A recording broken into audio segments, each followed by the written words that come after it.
जय जय रघुवीर समर्थ. समर्थ म्हणतात की कोणी जर आपल्या संकटाच्या काळीस किंवा आपल्या वाईट परिस्थितीत कोणी जर आपल्याला साथ दिली किंवा कोणी जर आपल्याला मदत केली तर त्याचे ते उपकार कधीही विसरू नका असं समर्थ आपल्याला इथे सांगतात. ज्यांनी आपल्याला संकटाच्या काळी मदत केली, ज्यांनी आपल्याला खरंच आपल्याला गरज होती त्या काळात आपल्याला जर मदत केली तर त्या व्यक्तीला कायम आपण लक्षात ठेवलं पाहिजे. आणि त्या जर व्यक्तीला संकट आलं, त्याही व्यक्तीला दुःख आलं तर आपणही त्या व्यक्तीला मदत करण्यासाठी धावून गेलो पाहिजे असं समर्थ आपल्याला इथे सांगतात. आणि म्हणून समर्थ म्हणतात की ज्या ज्या लोकांनी आपल्याला संकटाच्या काळीस किंवा वाईट परिस्थितीत ज्या लोकांनी आपल्याला साथ दिली, ज्या लोकांनी आपल्याला समजावून सांगितलं आणि ज्या लोकांनी आपल्याला मदत केली त्या लोकांना कधीही आयुष्यामध्ये विसरू नका असं समर्थ आपल्याला इथे सांगतात.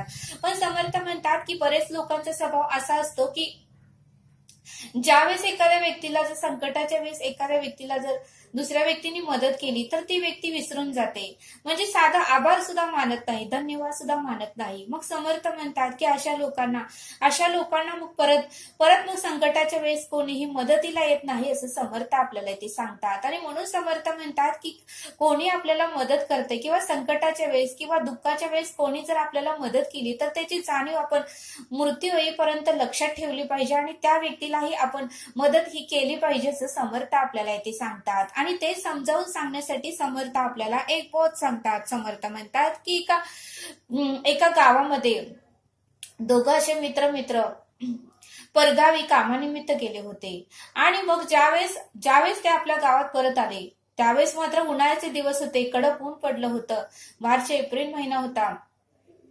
त्यावेळेस मात्र उन्हाचा तडाखा भरपूर होत होता.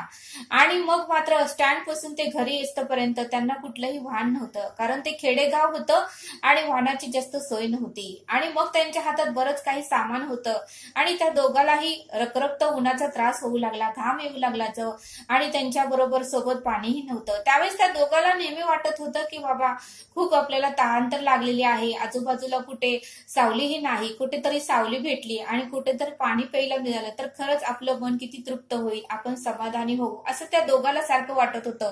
आणि एकमेक दोघांना म्हणू लागले, अरे बघ कुठं झाड आहे का? आणि दुसरा म्हणत होता, मी झाड आहे का बघतो, तो कुठं तलाव आहे का, कुठं नदी आहे का, कुठं पाणी आहे का ते बघ, कारण आपल्याला तहान पण खूप लागलेली आहे.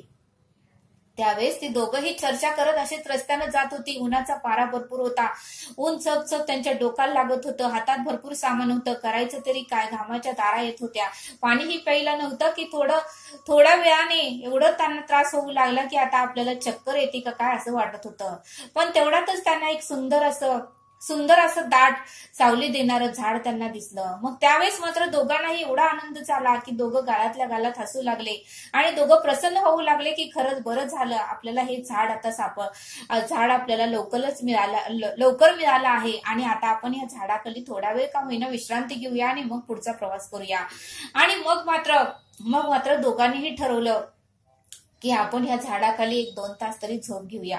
आणि मग मात्र तेथे झाडाच्या आजूबाजूला त्यांना पाण्याचीही सोय होती. मग दोघांनीही बाटली भरून पाणी घेऊन आलं, दोघांनीही पाणी पिलं आणि मग पाणी पिल्यानंतर दाट असं झाडाची सावली उत्तमाची होती, गार हवाही येऊ लागली होती, एवढी दाट सावली होती की त्यांना कधी झोप लागली ही त्या दोघांनाही कळालं नाही.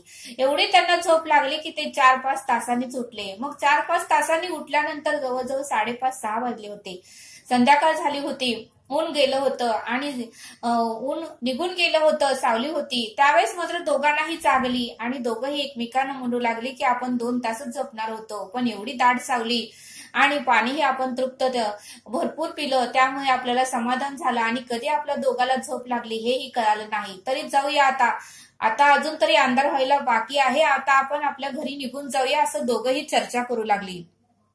तेवढ्यातच दोघांचं लक्ष झाडाच्या वरती गेलं आणि झाडाच्या वरती गेल्यानंतर मग दोघाला म्हणू लागले. एक मित्र म्हणाला, अरे काय ह्या झाडाचा उपयोग सांग, ह्या झाडाला काही फळ येत नाही, काही फुलं येत नाहीत, नुसतंच हे झाड वाढलेलं आहे बघ, ह्याचा काहीही उपयोग नाही. दुसरा मित्र पण म्हणाला, अरे होय रे, ह्या झाडाला कोणी म्हणून असं लावलं असेल, ह्या झाडाचा काहीही उपयोग नाही, हे झाड कट करून टाकलं पाहिजे, ह्या झाडाला फळ पण नाही, फूल पण नाही, कसला सुगंध पण नाही, नुसतंच हे झाड अफाट वाढलेलं आहे, याचा काहीही उपयोग नाही, असं दोघंही एकमेकाला म्हणू लागले.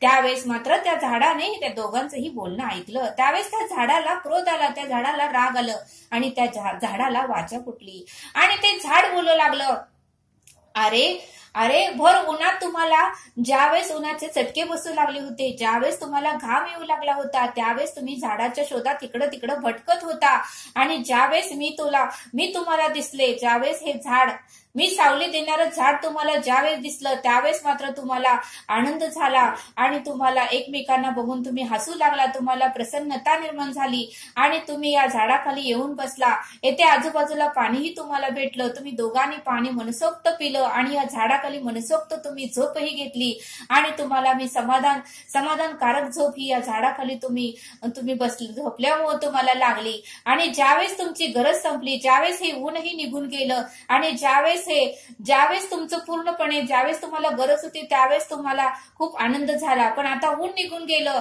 आता सावली आलेली आहे, आता तुम्हाला तुमच्या घरीही जायचं आहे, त्यावेळेस मला तुम्ही नावं ठेवत आहात, त्यावेळेस तुम्ही मला म्हणत आहात की या झाडाला फळही नाही, फुलही नाही, कुठला सुगंधही नाही आणि आता तुम्ही मला तोडण्याची भाषा करत आहात. हे तुम्ही योग्य करत नाहीत का? तुम्ही एवढं कसं स्वार्थी झाला आहात? गरज पुरसो वैद्य मोरो. ज्यावेळेस तुम्हाला गरज होती त्यावेळेस मात्र तुम्ही मनसोक्त दुपारी येथे झोपला आणि आता गरज संपली म्हणून तुम्ही मला तोडायची भाषा करता का? त्यावेळेस मात्र त्या दोघांनाही आपल्या चुकीची जाणीव झाली आणि त्या झाडाची माफी मागू लागली. मग समर्थ म्हणतात की या बोधातून आपल्याला हे शिकायला मिळतं की काही लोक असे असतात की गरज सरो आणि वैद्य मरो, असं काही लोकांचा स्वभाव असतो की गरज सरली की त्या व्यक्तीला बोलायचंही नाही, त्या व्यक्ती बघून न बघितल्यावानी करायचं, त्या व्यक्तीला स्माईलही द्यायची नाही, म्हणजे त्या व्यक्तीची गरज संपल्यावर वैद्य जरी मेला तरी काहीही फरक पडत नाही एखाद्या व्यक्तीला, असं समर्थ आपल्याला ते सांगतात.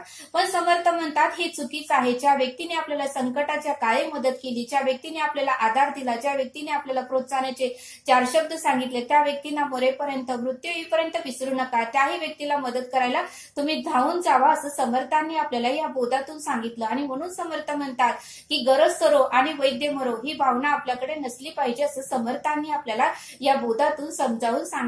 तरी आता आपण येथेच थांबू. धन्यवाद. जय सद्गुरू.